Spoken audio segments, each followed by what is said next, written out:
Julie சரியான kidney திருடி. அப்புறம் வந்து ஜூலியை சீக்கிரமா ஜெயிலுக்கு அனுப்புங்க. பிக் பாஸ் ஃபேம் ஜூலி ரீசெண்டா செம்ம கான்ட்ரவர்சியில சிக்கி இருக்காங்கன்னு தான் சொல்லணும். சோஷியல் மீடியால கிட்னி ஃப்ராட் கேஸ் சம்பந்தமா ஆடியோ ஒன்று லீக் ஆகி வைரலும் ஆச்சு. அதுக்கப்புறம் ஜூலி பேரு ரொம்ப பெரிய டிஸ்கஷன்ல இடமாயிருக்குன்னு கூட சொல்லலாம்.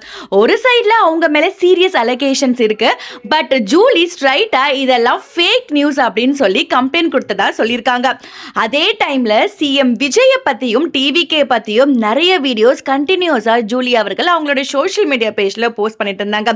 எஸ்பெஷலி சிஎம் விஜய் அவர்கள் சொன்ன ஜல்லிக்கட்டு ஸ்டோரியை பத்தி டார்கெட் பண்ணி பேசியிருந்த விஷயம் பயங்கர வைரலும் ஆச்சு. எலெக்ஷன் ரிசல்ட்டுக்கு அப்புறம் விஜய் ஃபேன்ஸ் ஜூலி எங்க இருக்கீங்க அப்படின்னு பயங்கரமா ட்ரோல் போட்டு தள்ளிட்டாங்கன்னு தான் சொல்லும். திடீர்னு ஒரு நாள் பார்த்தா ஜூலி கம்பேக் வீடியோல நான் இங்க தான் இருக்கேன், கேம் இப்பதான் ஸ்டார்ட் ஆகுதுன்னு சேலஞ்ச் கொடுத்து பேசியிருக்காங்க. டிஎம்கே அப்போசிஷன் டேஞ்சரஸா இருக்கும், நாங்க ஃபைட்டுக்கு ரெடின்னு போல்டு ஸ்டேட்மெண்ட் கொடுத்தது இப்ப இன்டர்நெட்ல பயங்கர வைரலா போயிட்டு இருக்கு. இப்படி ஒரு பக்கம் கிட்னி இஷ்யூ, இன்னொரு பக்கம் டிவிகே பொலிட்டிக்கல் ஃபைட்.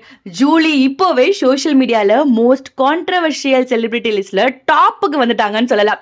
பிக் பாஸ்க்கு போய் ஜூலிக்கு வந்த நெகட்டிவிட்டியை விட டிவிகே பத்தி பேசி வந்த நெகட்டிவிட்டி ஏராளமோ ஏராளம். இதை பத்தி நீங்க என்ன நினைக்கிறீங்க அப்படிங்கறத மறக்காம கமெண்ட்ல சொல்லுங்க. அண்ட் இது மாதிரி தகவலுக்கு சினி ஸ்டார்ட்டுக்கு சப்ஸ்கிரைப் பண்ணுங்க.